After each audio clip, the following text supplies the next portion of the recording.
Oral questions. Questions orales. The honourable member. The honourable member from Montmorency Charlevoix. Thank you, Mr. Speaker.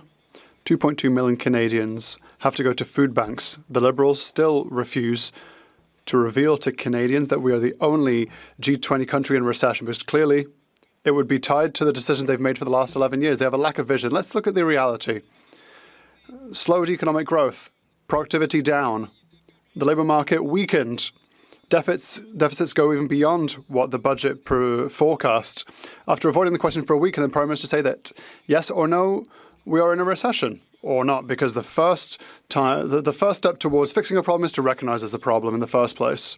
The honourable member, Mr. Speaker, the member across the way has clearly missed a report on jobs that was published last Friday. Had he read it, he would have noticed that Canada has created 88,000 jobs. But the good news doesn't stop there. In our province, Quebec, the second lowest province when it comes to joblessness rate, unemployment has gone down for women, men and youth, which is great news for Canada and will continue to build a very strong Canada. The honourable member from Montmorency Charlevoix. So my colleague is perhaps not aware that on the 15th of May 2016, the Prime Minister, who was the Governor of the Bank of England, said that the technical definition of a technical recession is 2 consecutive quarters with no growth or with shrink.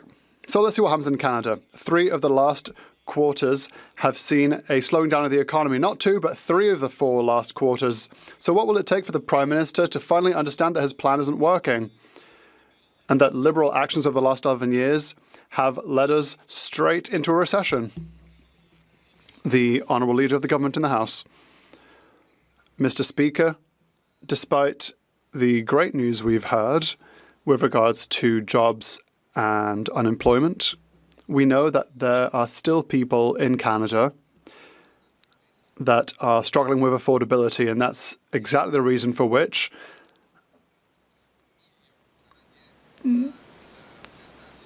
That's the reason for which 12 million Canadians received a cheque for essential goods and groceries. $1,086 for a couple of 2 children. That's ad hoc and concrete help for Canadians who need it. Honourable member for Edmonton Gateway. Mr. Speaker, under this Liberal Prime Minister, Canada is the only G20 country in a recession. And in the last few days, we've learned more about how bad the numbers actually are. Stats Canada reports that business investment has now fallen for 5 straight quarters. Labour productivity has declined in 3 of the last 4 quarters. If the Prime Minister's plan is working, why are Canadian businesses seeing a continuous decline in investment and productivity? Or will they admit that we are in a recession and that their plan is not working at all? The Honourable Secretary of State for Financial Institutions. Mr. Speaker, what a great day it is to be Canadian. When you have Canadian astronaut Jeremy Hansen on the Hill today, you, sir, brought this country together. But I want to say this to the Conservatives. They love numbers. I know they love numbers. So here's a number for them. 88,000. The Canadian economy created 88,000 jobs in May. That is an amazing accomplishment, Mr. Speaker. Mr. Speaker, on this side of the House, we're going to focus on building a Canada strong. Time for them to get on board. Thank you, Mr. Speaker.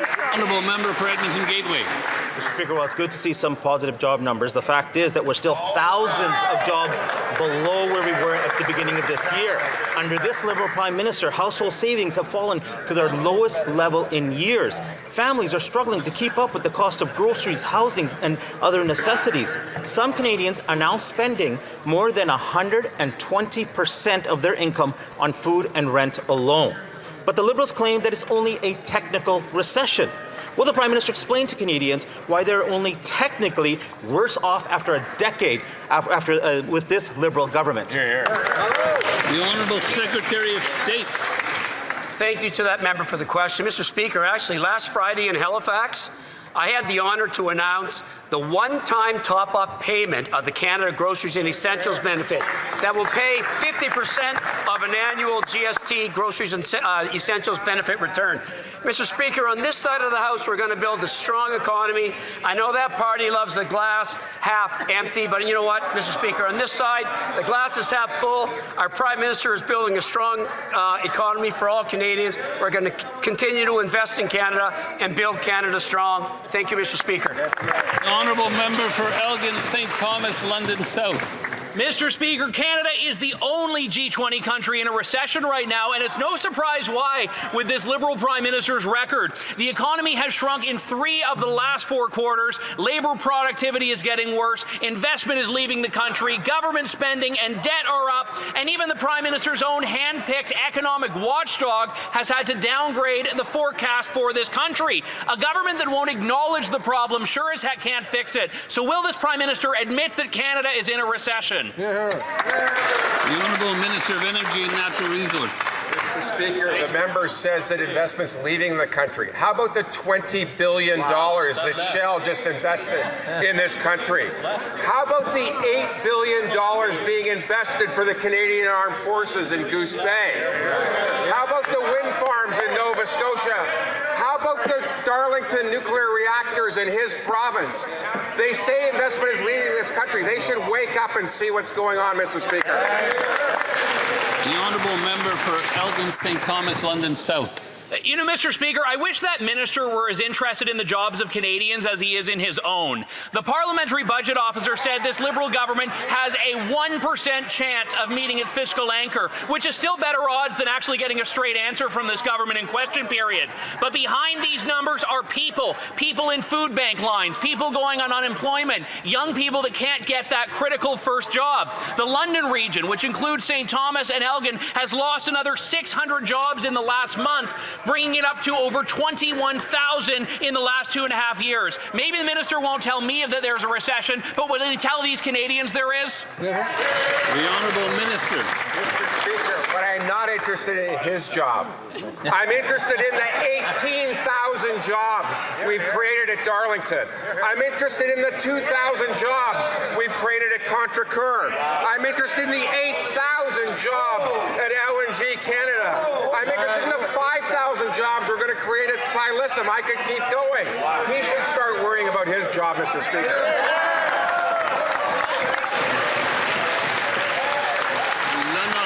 The honourable member for Belleuil-Chambly.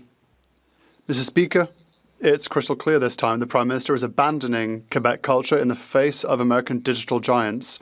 Not only is he capitulating on the increase in royalties demanded of streaming platforms such as Netflix or Disney or Prime, but we've now learned that he will demand the CRTC cancel every last cent for Quebec and Canadian content. Even the meagre 5% that Ottawa is trying to impose is too much for the Prime Minister. In one fell swoop, he is wiping out 10 years of fighting to defend our creators. Is he at least aware that he is openly threatening the future of Quebec culture? The Honourable Minister. Mr. Speaker, it's only the Bloc Québécois that can rise and vote against $750 million for culture, ONF, Radcam, CBC, Radio-Canada, and then they just turn their nose up at $600 million for an industry that needs to be helped. While they pretend to support culture, we're actually supporting culture. The honourable member for Belleuil-Chambly. We said that their appointment would be a catastrophe, and that's the case. The Prime Minister is once again abandoning Quebec culture before Washington. The Union des Artistes and the entire cultural sector denounced him in the media on Saturday. Their letter is entitled Chronicle of a Death Foretold, because that is what awaits our culture if the Prime Minister does not find the backbone to stand up for it. The European Union, for its part, is demanding royalties from the web giants. It even allows its member states to add to them. Why is the Prime Minister unable to stand up for himself? The Honourable Minister. Mr. Speaker, what a catastrophic question. We were told by the Quebec cultural milieu that this was a that our investments are a great investment. We'll keep investing while they pretend to help, while doing nothing at all. The Honourable Member for Belleuil-Chambly. Well, at least he prepares his questions. $3.4 billion will disappear from Quebec and Canadian creations. He'll invest $600 million taken from the pockets of the taxpayer. Then he's talking about an announcement that was made close to 1 year ago, before all the catastrophes that came from the Prime Minister's decisions. He also threatens the Convention on Cultural Exception, the origin of which is in Quebec. I know it exists because I was there when it was forged. Why does the Prime Minister not want to see a clean and strong French Quebec culture? The Honourable Minister. Mr. Speaker, while he makes things up left, right and centre, we will continue to invest in Quebec culture and Canadian culture.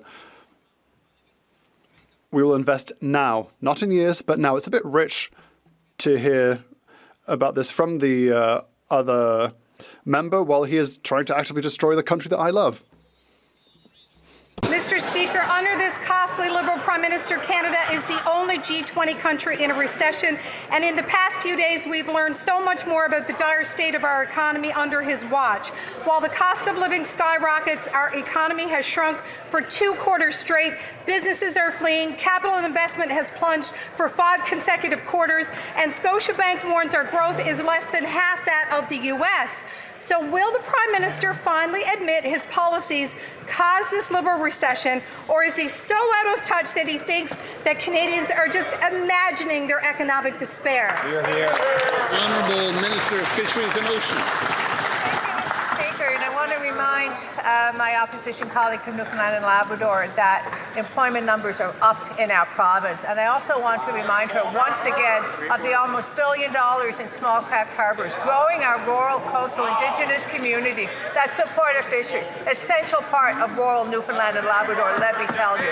Then there's also the support around housing, road construction, infrastructure, community centres, on this goes.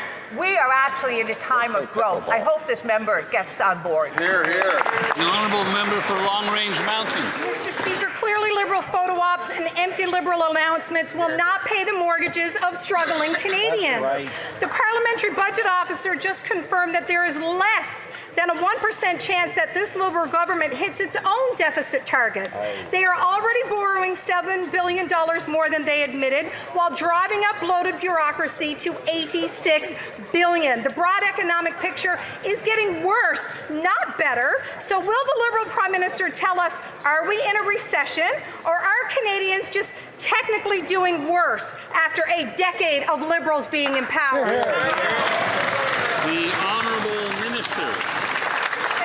Speaker, and I'm going to once again remind the member opposite that when we get people to work, when we invest in our young Newfoundlanders and Labradorians and Canadians with programs like the apprenticeship program that walks with them throughout the journey to a Red Seal designation, when we have construction, it's jobs, it enhances our economy, it raises our employment numbers, which we are now seeing. This is what it takes to build Canada strong. Empty slogans and just negative responses are not helpful. I invite that member to work alongside us. The Honourable Member for Kitchener Centre. Under this Prime Minister, Canada is the only G20 country in a recession. There's been no answer to why our government has failed us and brought us into a recession.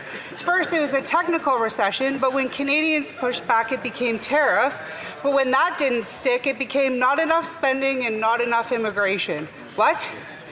When Canadians have to steal $10 billion worth of groceries because of affordability, is it because they're only technically hungry? The Honourable Minister of Housing and Infrastructure. Thank you, Mr. Speaker, and to the member for the question. Mr. Speaker, we're seeing rents come down across Canada right now. We're seeing 20 straight months of rents declining, which is a positive trend. We're investing in the affordable housing that Canada needs to make sure that Canadians can afford housing. We're investing in the discounts and rebates that groceries and essentials benefit, and it benefits to children food programs across the board. This side of the House votes for affordability, that side of the House votes against it. Honourable member for Kitchener Centre. Mr. Speaker, I have hope that one day this government will actually answer questions and take accountability, but it seems as though today's not that day. When it broke that Canada is in a recession, my very first thought was, when is this government going to ask for another blank check? They already are borrowing over their budget. The spring economic update said they would borrow $65 billion this year. However, the budget watchdog says it's going to be $72 billion. I'd like to know just how much this Prime Minister will tell Canadians it's going to take to fix it. The Honourable Minister.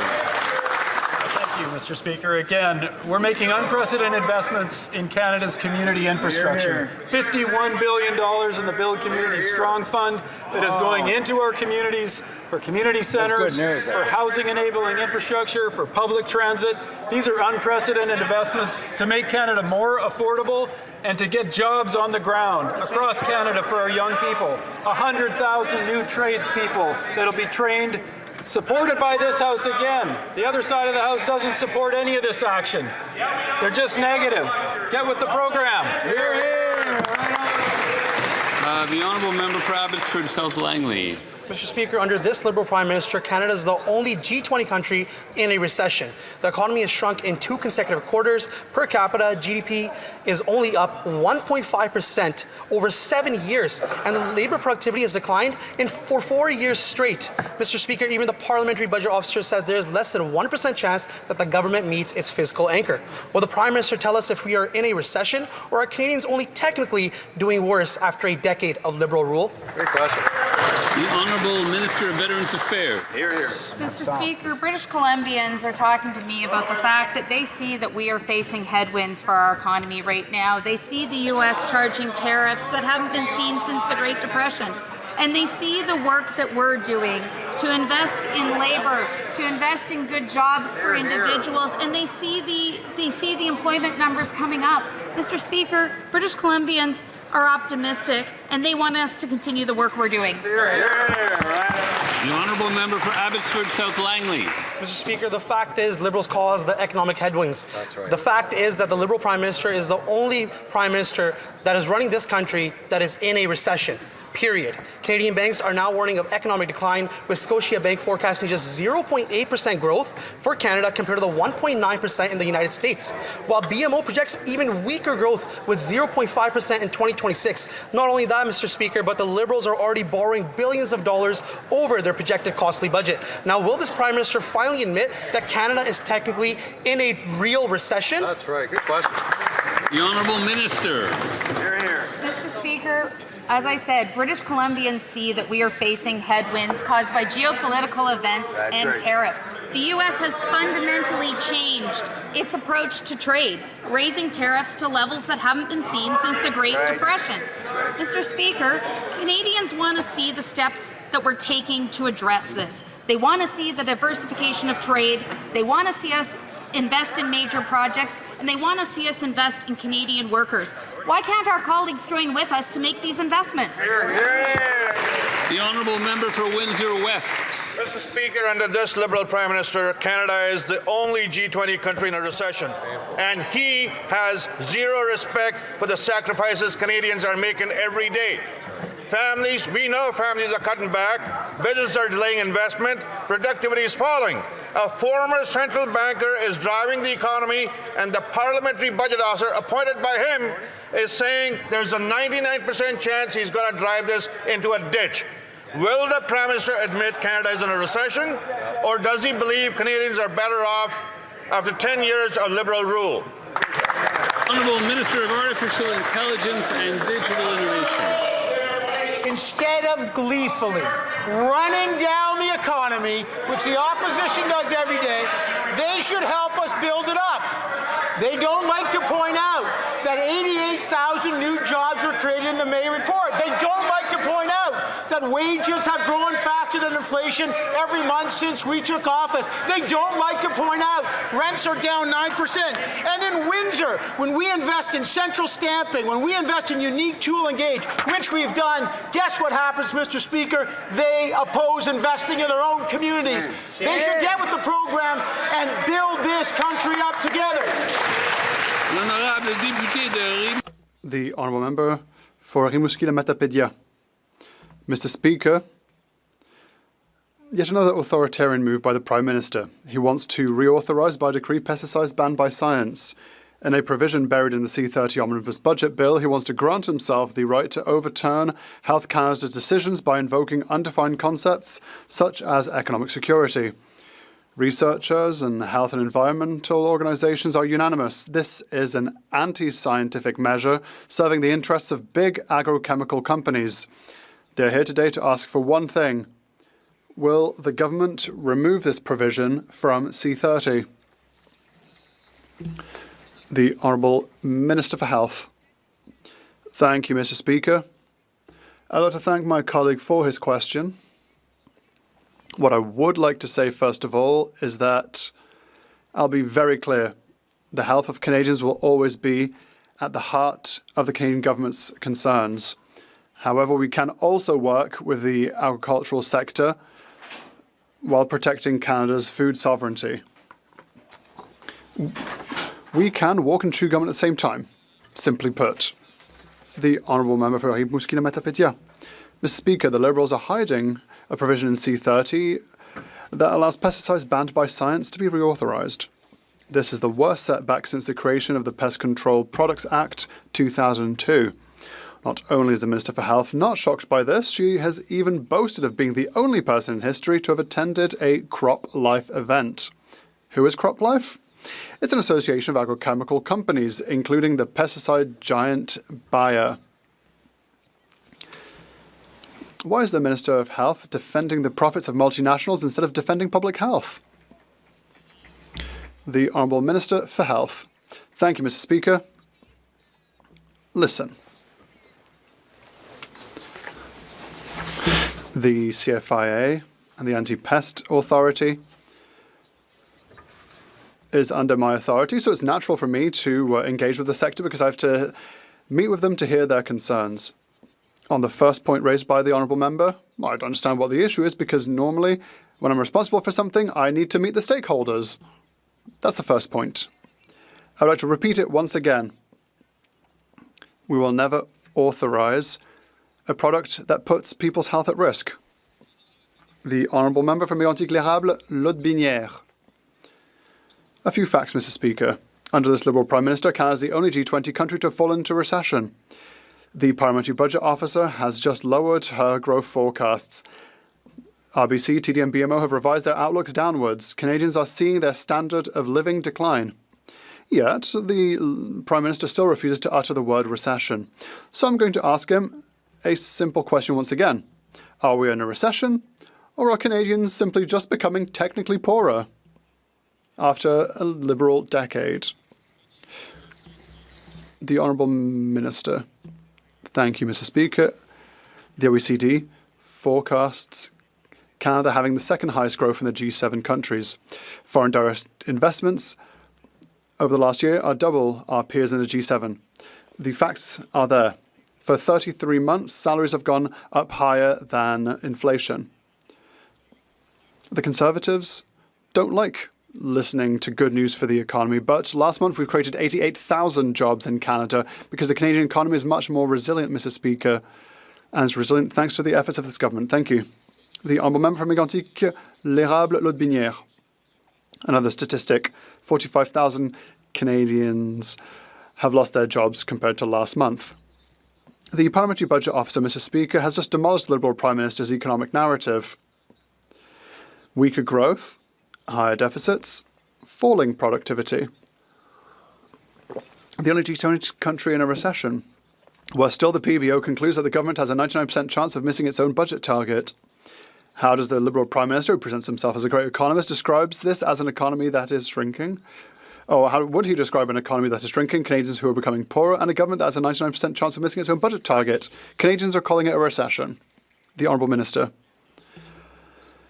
Mr. Speaker, I understand that any face wind makes the Conservatives happy. But on this side of the House, we wake up and figure out what we can do, irrespective of what's happening outside, irrespective of the illegal and unjust tariff war. What can we do to build Canada's economy?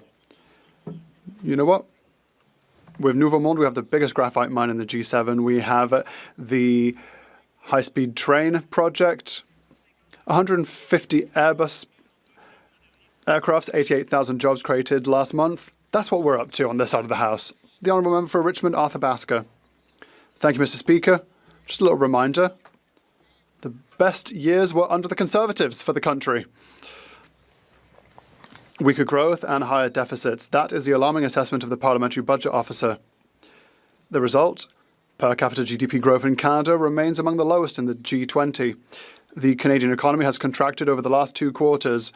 Under this Liberal Prime Minister, Canada is the only G20 country in recession. A very simple multiple-choice question for the Prime Minister. Has Canada entered either A, a recession, or B, a technical recession? The Honourable Secretary of State. Thank you, Mr. Speaker. We are focused on economic growth and we are working hard on the matter. Our plan is working. Youth unemployment is declining by around 1%, which means 22,000 jobs for our youth. What's more, we're investing $6 billion in specialized jobs to recruit, hire, and train 100,000 youth. We are building a strong Canada on this side of the House for everyone. The Honourable Member for Richmond North Athabasca. Mr. Speaker, with all respect, we were asking if we're in a recession, a technical recession, and we're still not getting an answer. If you want to solve a problem, you have to acknowledge that that problem exists, yet the Liberals still refuse to admit that Canada is the only G20 country in a recession.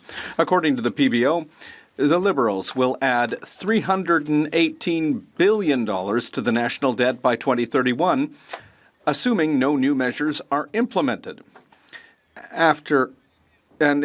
We understand the Liberal credit card truly has no limit. Will the government finally put an end to the financial mismanagement that's plunged Canada, unfortunately, into a recession? The Honourable Secretary of State. Thank you, Mr. Speaker. Our government has a plan to transform the fundamentals of our economy, to make it more resilient, and to create tens of thousands of jobs, like in Darlington and Contrecoeur. We are investing in hospitals, in community centres, in public transit, affordable housing. We're creating the conditions for long-term prosperity, and we're building Canada strong from coast to coast to coast. The Honourable Member for Chicoutimi-Le-Fjord. Mr. Speaker, under this Liberal Prime Minister, Canada is the only G20 country in a recession. The Parliamentary Budget Officer's report confirms that the deficit could reach $72 billion in 2026. Meanwhile, Canada's purchasing power has been stagnating since 2015. That means groceries are more expensive, mortgages are more expensive, gas is more expensive. Are those technical bills, or will the Prime Minister admit that Canada is in a recession? The Honourable Secretary of State. Thank you, Mr. Speaker. Since this summer, we have created over 165,000 jobs in Canada, Mr. Speaker.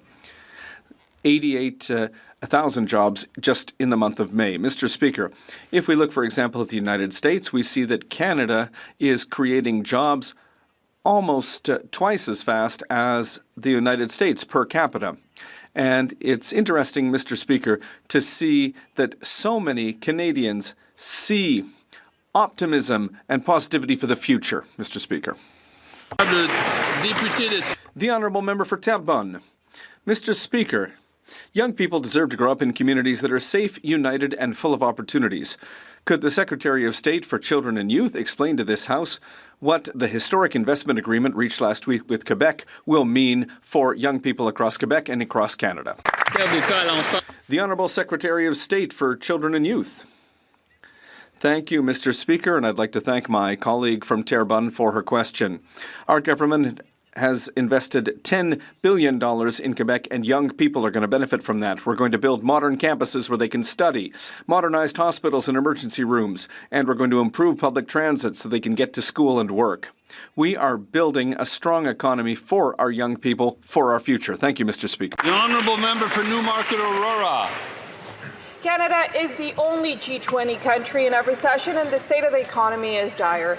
The economy has shrunk 3 out of the last 4 quarters. Per capita GDP shows annualized growth of only 0.2% per year over the last 7 years.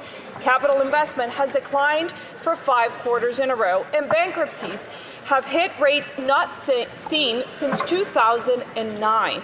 At what point do the Liberals stop calling these technicalities and start admitting that Canadians were promised growth and fiscal responsibility, but got a recession instead?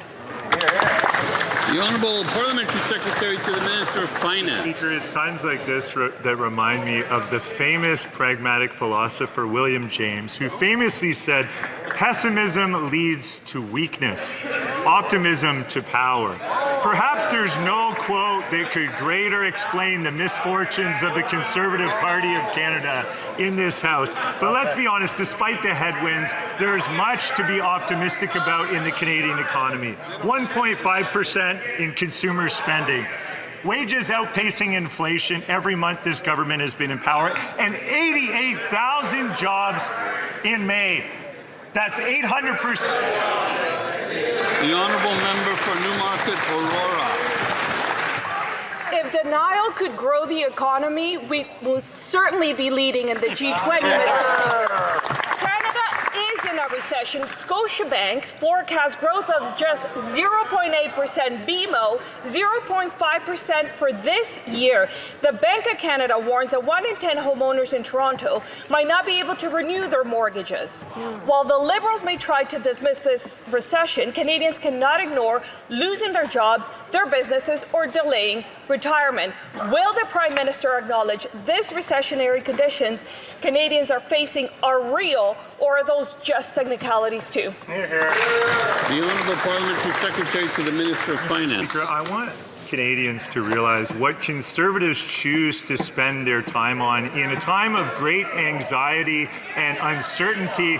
They choose to amplify bad news in our economy. They choose to be pessimistic at a time that Canadians need optimism. Canadians need a government that lifts them up. That's what our government is doing by investing in 12 million Canadians with the groceries and essentials benefit, with celebrating 88,000 new jobs in the Canadian economy, 800% exceeding expectation. That's the kind of government Canadians deserve. They deserve much better.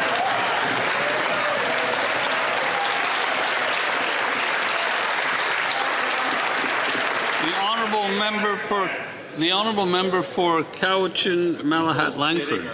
Under this Liberal Prime Minister, Canada is the only G20 country in a recession, and in the past few days, we've learned much more about how dire the state of our economy is under his watch. On Saturday night, in a Lake Cowichan pub, workers told me their biggest worry was affording groceries. But the Liberals' recycled grocery stunt cuts off at only $59,000 for a couple, meaning full-time workers are shut out. The Prime Minister laughed at suffering Canadians in this House last week. Will he stop laughing and start caring so Canadians can afford to eat? Good job. The Honourable Secretary of State for Seniors. Mr. Speaker, Canadians deserve facts, not Conservative fear. Labeling the economy without context doesn't help workers or businesses. The Bank of Canada has in fact cautioned against doing that. Economies around the world are facing global uncertainty, but Canada is weathering these global headwinds better than many peers. Our economy is stable, jobs are being created, and we continue to support Canadians through these headwinds. We will remain focused on affordability, economic growth, and supporting jobs, while the Conservatives remain focused on fear-mongering. The honourable member for Brampton West. Mr. Speaker, under this Liberal Prime Minister, Canada is the only G20 country in a recession. Economy has shrunk for 2 straight quarters and 3 of the last 4 quarters. Productivity is declining, businesses are struggling, families are working hard and unable to get ahead. Young people feel locked out of jobs, housing, and starting a family. Canada's economy is getting worse, not better. Will the Prime Minister tell us if we are in a recession, or does he believe Canadians are only technically struggling to pay their bills? The Honourable Secretary of State for Sport.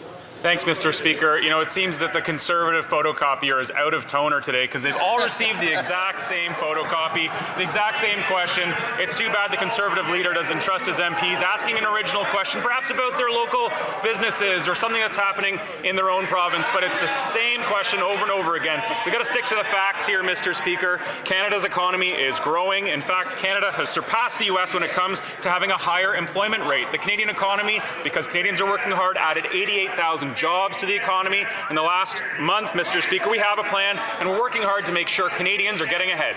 The Honourable Member for Calgary Skyview. Mr. Speaker, under this Liberal Prime Minister, Canada has become the only country in the G27 in a recession. Businesses are no longer investing in Canada. Even the banks have lost faith. Scotiabank and BMO projecting growth at less than half of the United States. The first step to fixing any problem is admitting there is one. Will the Liberal Prime Minister admit to Canadians that we are in a recession, or will he continue telling them that they're only technically suffering after a decade of Liberal rule? The Honourable Minister for Emergency Management and Community Resilience. Mr. Speaker, my colleague from Alberta on the Conservative benches must have missed the latest job numbers for our province. Employment in Alberta is up 104,000 compared to this time last year, the strongest year-over-year job growth of any province. This is thanks to resilient Alberta workers and business who are building, hiring, investing, and help drive Canada's economy forward. Conservatives from Alberta should stop talking down their own constituents and acknowledge the work they're doing to build a better economy. The Honourable Member for Riding Mountain. Mr. Speaker, the Liberals on the Health Committee are blocking an investigation into the $300 million Prescribe IT scandal. For over a month, they've stopped the committee from holding any new meetings to get answers. They have shut down meetings, they turned off committee cameras, they have blocked the health minister from testifying. And now, in a disgusting political stunt, they are using Canadians suffering with HIV as an excuse to bury the truth. If the Liberals have nothing to hide, will they come clean today and allow a full investigation into the Prescribe IT $300 million scandal? The Honourable Minister of Health. Thank you, Mr. Speaker. I'll say it once again. There were governance issues at the company. The Government of Canada had one person on the board of directors, and they took the necessary measures. The CEO is gone, and we have an interim director for the moment, and they are reviewing the mandate together and how we can do better to fix the governance issues. Member for Similkameen, South Okanagan, West Kootenay. Despite handing $300 million tax dollars to Canada Health Infoway for this government's failed Prescribe IT project, you can see that the Liberals have no interest in finding out why or how this money was wasted. They have voted down every attempt to get the answers. Conservatives have been clear. We'll work through the summer to get to the bottom of this. Canadians want to hear the minister and former CAO provide testimony. Will the minister tell her Liberal colleagues to end their obstruction and get to the bottom? The Honourable Minister of Health. Thank you, Mr. Speaker. I'll say it again, but before continuing, I'd like to go back to the study that we are doing on AIDS at the Health Committee, for which the Conservatives are currently blocking us. I just want to say that there is a crisis across the country, and particularly in Manitoba. So that's the first thing I would say. The second thing I would say is that, yes, the Board of Directors is reviewing governance and the mandate. They will come back by the end of the summer with a report. Member for Kitchener South, Hespeler. Speaker, Canada Health Infoway blew $300 million of taxpayer money on Prescribe IT. They have blown $1 billion over 10 years with nothing tangible to show for it. And for 6 weeks, they have failed to produce the documents that the Health Committee has ordered them to produce. The health minister now says this totally dysfunctional organization will undergo mandate review. Can she tell us how long will the review take? How much money will the review cost? And why doesn't she just take the obvious decision today and pull their $50 million of yearly funding now? The Honourable Minister of Health.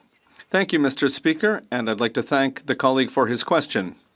The first thing that I would say is that the Government of Canada is looking very closely at every dollar that we're spending. Yes, it's true, and that's why when we realized that Infoway was not fully fulfilling its mandate, we decided to end the funding. The second thing that should be noted is that the Canadian health system needs to be modernized, and Infoway, even if it has had governance issues, will do good work because one of their programs has had... Honourable member for Red Deer.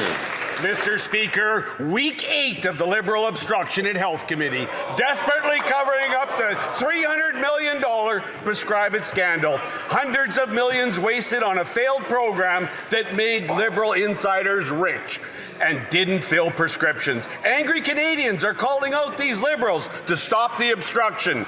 But apparently, they're more afraid of getting yelled at by the Prime Minister again. These Liberals must end this 2-month cover-up so Conservatives can get the answers Canadians deserve. What are the Liberals hiding?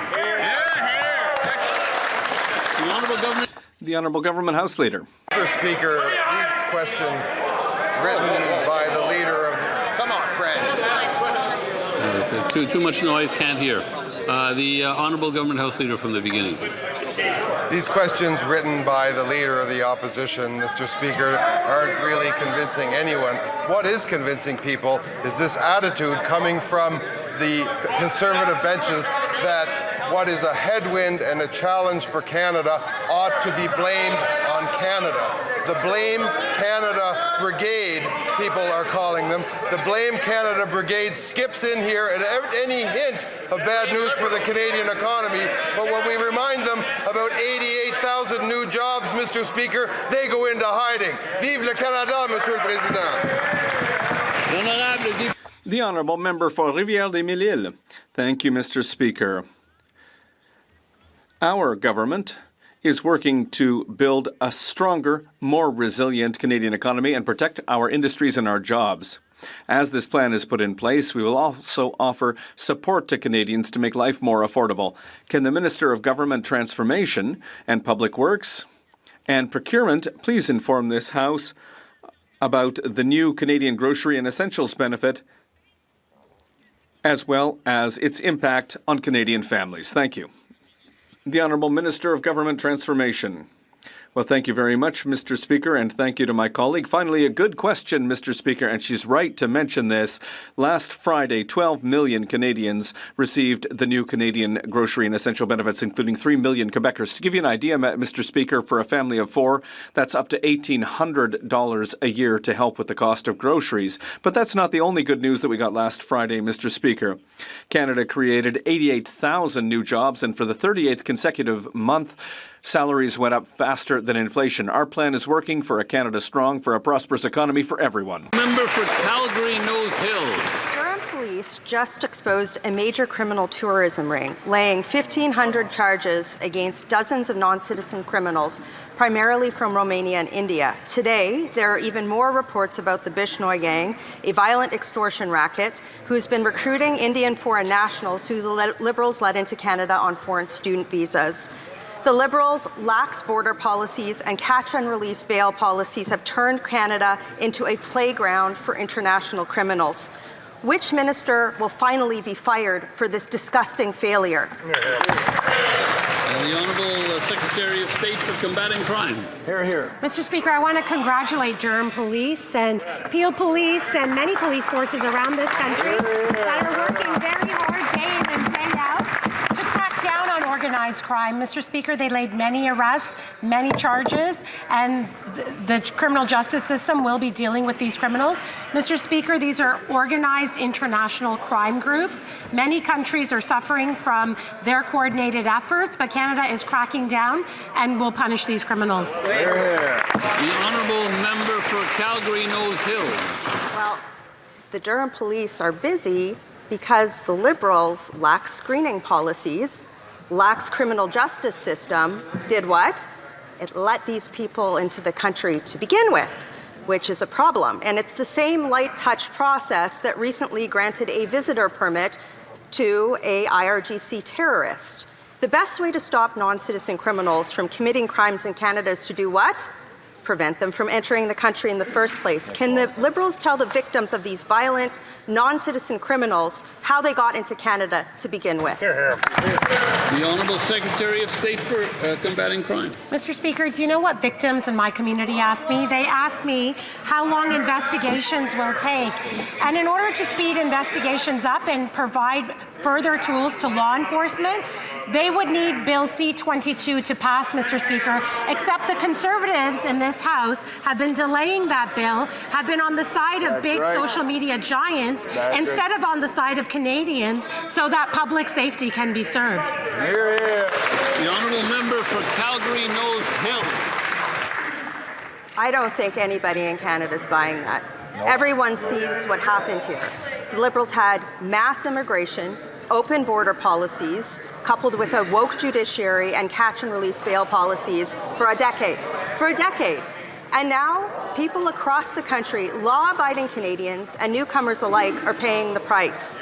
The Liberals rejected our common sense Conservative bill that would ensure non-citizens convicted of serious crime are sentenced based on their crimes, not on their passports. Why would they do that? Why are they continuing this craziness and allowing non-citizen criminal rings to continue to harass and... The Honourable Secretary of State.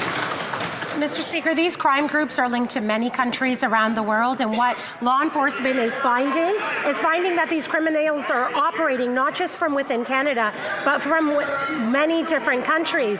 But you know what would help, Mr. Speaker? It would help to be able to investigate these within Canada and to be able to pass C-22. We are one of the only Western countries that does not have a legal access framework, Mr. Speaker. When will the Conservatives become tough on crime? Because the government is ready to do the work. The Honourable Member for Milton East, Halton Hills South. Mr. Speaker, last Friday, families in my riding of Milton East, Halton Hills South woke up to good news. May's Labour Force survey showed robust job gains, a promising sign that our economic plan is bearing fruit.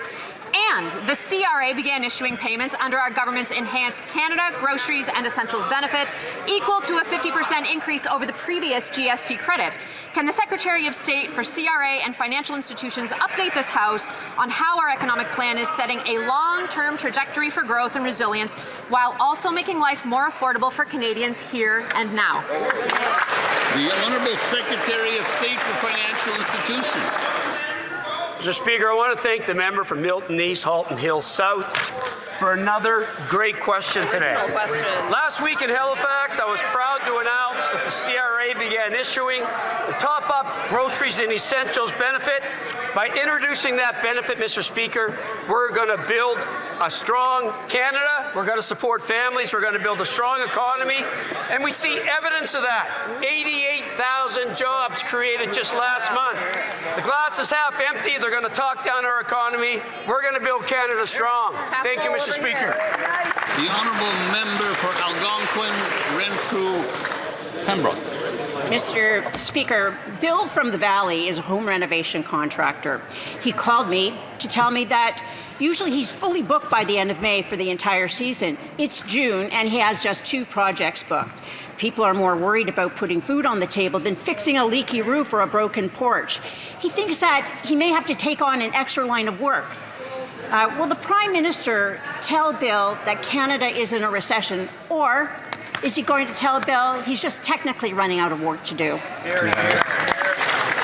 The Honourable Parliamentary Secretary to the Minister of Finance. Canadian economy, there's many signs of progress in the Canadian economy. 1.5% increase in consumer spending. GDP per capita is up almost 1%. Wages have outpaced inflation, and the new May job numbers just came out last Friday. I know the Conservatives completely want to willfully ignore those, but 88,000 new jobs, net new jobs in the Canadian economy, 800% beyond expectations, and recovering 80% of the job losses due to the tariff threats from the United States. That's good news for Canada. We're building the foundations. The honourable member for Courtenay Alberni. Mr. Speaker, Alberta is considering several routes for a new diluted bitumen pipeline and export terminals through northern British Columbia. Yet, the Niska Nation says neither Alberta nor the federal Liberal government has discussed any oil pipeline proposal with the Niska government. Reconciliation can't mean making decisions first and talking to First Nations later. Will the government commit today to meaningful consultation, accommodation, and free, prior, and informed consent of affected First Nations and to upholding the North Coast oil tanker ban? The Honourable Minister for Crown Indigenous Relations. Thank you, Mr. Speaker. When the proponent has a path, there will be the duty to consult and, if necessary, accommodate. However, there is no project so far, so the duty to consult has not begun yet. Thank you, Mr. Speaker. Good end. That concludes the question period. Ça met fin à la période des questions.